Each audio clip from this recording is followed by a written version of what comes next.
Trinamool party থেকে থানা ঘেরাও করেছিল, তারা আচমকা এসে ক্লাবের উপর হামলা করে।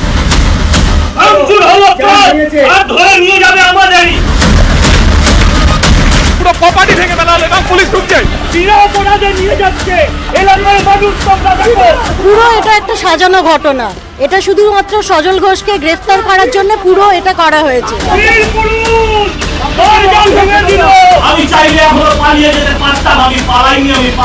এই নোংরামো যারা করছে আর যারা সাপোর্ট দিচ্ছে তারা কিন্তু সমান দোষী। পশ্চিমবাংলা গণতন্ত্র নেই, পশ্চিমবাংলা রুলের শাসন নেই, রুলারের শাসন চলছে। মূল অভিযোগটা ঢাকা পড়ে যাচ্ছে, দরজা ভাঙাটা বড় হয়ে যাচ্ছে।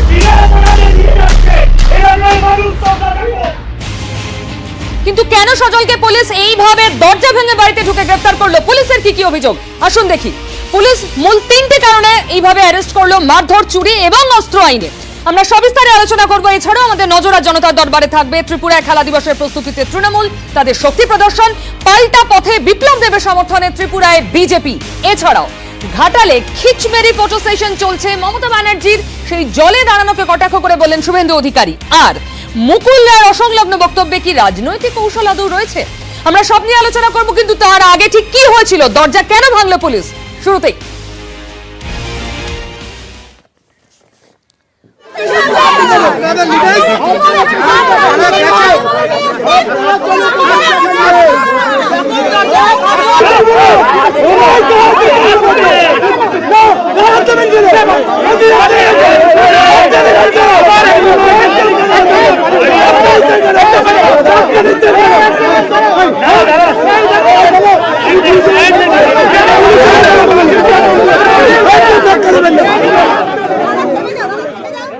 এতগুলো ছেলে মার খেয়েছে, অথচ পুলিশ এখন আমার বাড়ি ঘিরে ধরে বলছে বেরিয়েছো। আমি বেরোবো না, আমি বেরোবো না,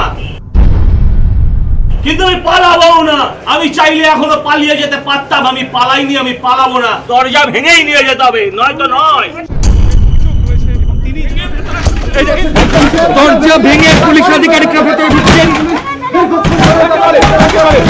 মুচিপাড়া থানার ওসি রয়েছেন, পুরো প্রপার্টি থেকে বেলাল এবং পুলিশ ঢুকছে।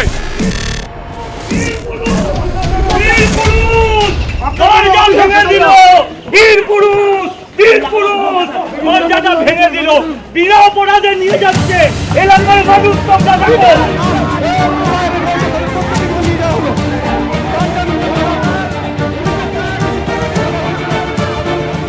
আজকে সকাল 11টা নাগাদ 14 নম্বর স্কট লেনে একটি প্লাইউডের দোকানে সজল ঘোষ এবং তার কয়েকজন অনুগামী তারা সেখানে হামলা চালায়।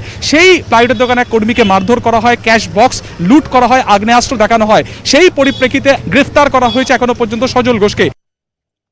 গ্রেফতার পর্যন্ত আপনাদের দেখালাম, এর পরের ছবিটা দেখাবো, কিন্তু তার আগে আজকের অতিথিদের সঙ্গে পরিচয় করাই। ওম প্রকাশ মিশ্র আমার সঙ্গে রয়েছেন, তৃণমূল কংগ্রেস নেতা। অর্চনা মজুমদার আমার সঙ্গে রয়েছেন, বিজেপি নেতা।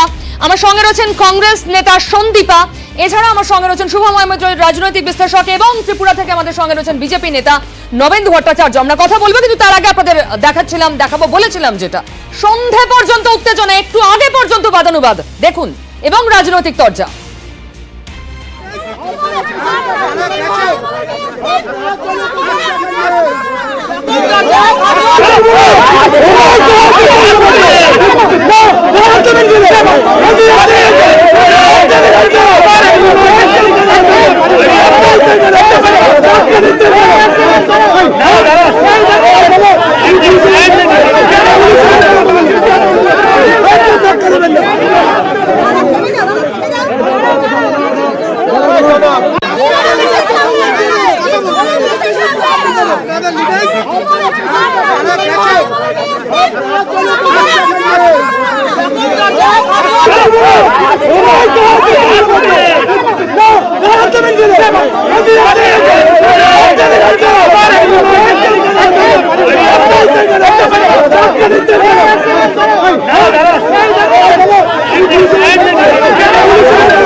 এক মহিলার সঙ্গে ঠিক কাজ করেননি, তারা অত্যন্ত আপত্তিকর কাজ করেছেন এবং দৃষ্টান্তমূলক শাস্তি হওয়া উচিত।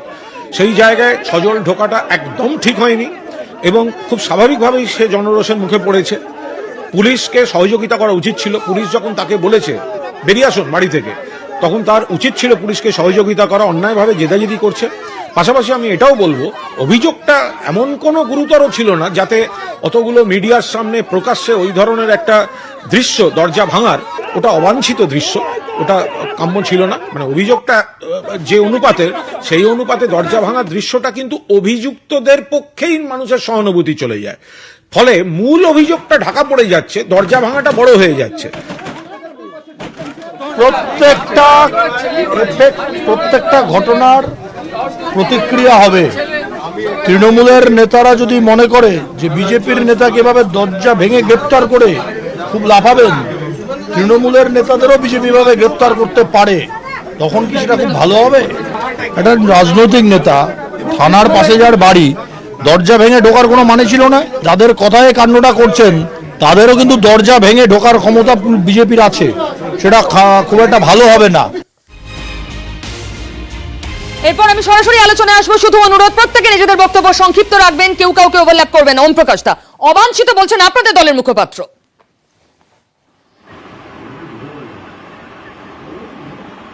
তো কুণাল তো বলেছেন, ঠিক কথাই বলেছেন যে এটা নিয়ে বিশেষ অযথা আলোচনারও প্রয়োজন আছে বলে মনে হয় না। তবে আমি ভিডিওই দেখছিলাম, কারণ সজল কেন বারবার করে বলছে যে দরজা আপনারা ভেঙে ফেলুন, তারাই বা কেন দরজা ভাঙার রাস্তা দিয়ে গেলেন?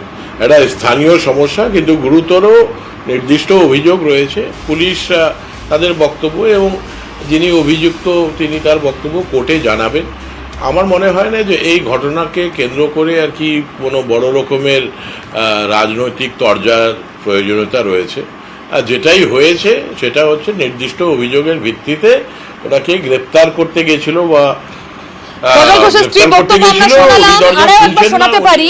তিনি বলছেন এটা সম্পূর্ণ সাজানো ঘটনা, ওকে অ্যারেস্ট করবে বলে সাজানো হয়েছে, অস্ত্র আইন দেওয়া হয়েছে, চুরি মারধরের কথা বলা হয়েছে, আসলে অভিযুক্ত তৃণমূল। আপনি বাইটা শুনুন আগে, আপনি বাইটা শুনুন কি বলেছেন সজল ঘোষের স্ত্রী, শোনাবো। পুরো এটা একটা সাজানো ঘটনা, এটা শুধুমাত্র সজল ঘোষকে গ্রেফতার করার জন্য পুরো এটা করা হয়েছে। কালকে রাত্রির থেকে এটা শুরু হয়েছে, এটার মধ্যে আমার হাজবেন্ড কোনোভাবেই জড়িত না, কিন্তু কালকে রাত্রির থেকে পায়ে পা দিয়ে ঝগড়া করা হয়েছে, ঝামেলা করা হয়েছে, আমাদেরই ছেলেদেরকে মেরেছে, ওদেরকেই অ্যারেস্ট করেছে। এবং যখন আমাদের আজকে সকালে যখন ওটা কোর্টে মুভ করতে যাচ্ছে কেসটা, তখন ঠিক আমাদের এখানে 15ই আগস্টে একটা অনুষ্ঠান হয়, সেটার একটা আয়োজন করা হচ্ছিল, ওখানে এসে তৃণমূলের বহিরাগত গুন্ডারা এসে পিটিয়ে গেছে, বাচ্চা বাচ্চা ছেলেদেরকে পিটিয়ে গেছে, ক্লাব ভাঙচুর করে দেওয়া হয়েছে। ওম প্রকাশ দা,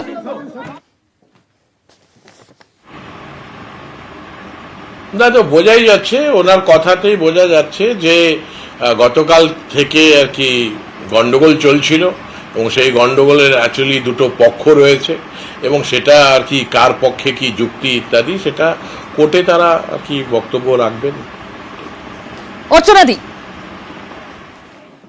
দেখুন 2 বিঘা জমি কবিতাটা পড়েছি রবীন্দ্রনাথে, বাবু যত বলে পরিষদ দলে বলে তার শতগুণ। ঠিক তাই মাননীয় বলেছেন, তৃণমূলের নেতারা বলেছেন সজল ঘোষকে অ্যারেস্ট করো, তো অ্যারেস্ট তো হবে। দরজা টরজা ভাঙা টোঙা পুলিশ প্রশাসন যে রাজনৈতিক স্বার্থ সিদ্ধির জন্য ব্যবহার হচ্ছে, তৃণমূল কংগ্রেস শুধু স্বার্থ সিদ্ধি নয়, এই যে প্রথা, এটা গণতন্ত্রের পক্ষে লজ্জা। পুলিশের তৎপরতা যদি আমরা দেখতাম, এইরকম তৎপরতা যে বাগনানের রেপ কেসটাই হয়েছে, যে মেয়েটির ঘরের তালা ভেঙে ঘুমন্ত অবস্থায় 5 জন তৃণমূলের নেতা মিলে তাকে গ্যাং রেপ করেছে, তখন কোথায় পুলিশ, তখন কোথায় প্রশাসন? আর সেই প্রোটেকশন তখন তারা পুলিশ ব্যস্ত ছিল কি করে এই যারা আসামি, যারা রেপ করেছে তাদের কিভাবে প্রোটেকশন দেওয়া যায়। কারণ দিদিমণি দুধেল গাইদের প্রোটেকশন না দিলে তো দিদিমণি গদিতে থাকতে পারবেন না। এই কুতুবুদ্দিনকে কিভাবে বাঁচানো যাবে সেই প্রচেষ্টায় ব্যস্ত সজল। দেখুন, একজন রাজনৈতিক নেতা শুধু নয়, সজল একজন সমাজসেবী। পাড়ায় ঘুরে একটু গন্ধ লাগিয়ে দেখুন, পাড়ার প্রত্যেকে কোনো না কোনো সময় কোথাও না কোথাও সজল তাদের পাশে গিয়ে দাঁড়িয়েছে। এবং আজকের ঘটনার পরে এই জায়গায় যে পরিমাণ মানুষের, সাধারণ মানুষের অপমান, জনতার ভিড়, রাস্তা দিয়ে গিজগিজ করছে মানুষ, হতভম্ব। এইটার থেকে প্রমাণ হয় সজল অন্তত আর যাই করুক, সজল ক্যাশ বাক্স ভেঙে টাকা চুরি করাটা সত্যিই হর্ষবর্ধন, আমি মানে আসবো। অভিযোগ করা যেতেই পারে। আপনি কিভাবে দেখছেন দিনভর এটা নিয়ে উত্তেজনা? হ্যাঁ দেখুন, মানে মূল বিষয়টা হচ্ছে এখানে একটা প্রসিজিওরের কথা আসছে। যে ঘটনাগুলো আমরা টেলিভিশনের পর্দায় দেখতে পাচ্ছি, এটা অবশ্যই আমাদের রাজ্যের বা আমাদের দেশেরও যদি বলি তার রাজনীতির পক্ষে ভালো বিজ্ঞাপন নয়। কারণ যারা রাজনীতিতে আসতে চান আজকের দিনে তারা এই ধরনের ঘটনাগুলো দেখলে আতঙ্কিত হবেন। আমি এই প্রসঙ্গে একটু উল্লেখ করতে চাই, আপনি যদি চিদাম্বরমকে গ্রেপ্তার করার বিষয়টি দেখেন, যেরকম পাঁচিল টপকানোর ব্যাপারটা ছিল, আজকে এই দরজার ক্ষেত্রেও এখানে তো সরকারিভাবে যদি দরজা ভাঙা হয় তার কিছু মেথোডোলজি থাকতেও পারে। অর্থাৎ সেখানে কি এরকম লাথি মারার দৃশ্য সেটা টিভি ক্যামেরা তুলছে, একই রকম ভাবে কিন্তু পশ্চিমবঙ্গে এবং ভারতবর্ষের বিভিন্ন জায়গায় রাজনৈতিক নেতাদের গ্রেপ্তারের সময় কিন্তু এই ধরনের ঘটনাগুলো আমরা প্রত্যক্ষ করছি, যেটা ভালো বিজ্ঞাপন নয়। গ্রেপ্তার তো হতেই পারে, আইনের শাসন চলতেই পারে, কিন্তু তার প্রসিজিওর এবং টেলিভিশনে আমরা যে ঘটনাগুলো দেখছি সেই জিনিসগুলো তো খুব সুন্দর লাগছে না চোখে। অর্থাৎ এই গ্রেপ্তার যদি করতে হয় অনেকভাবে করা যেতে পারতো।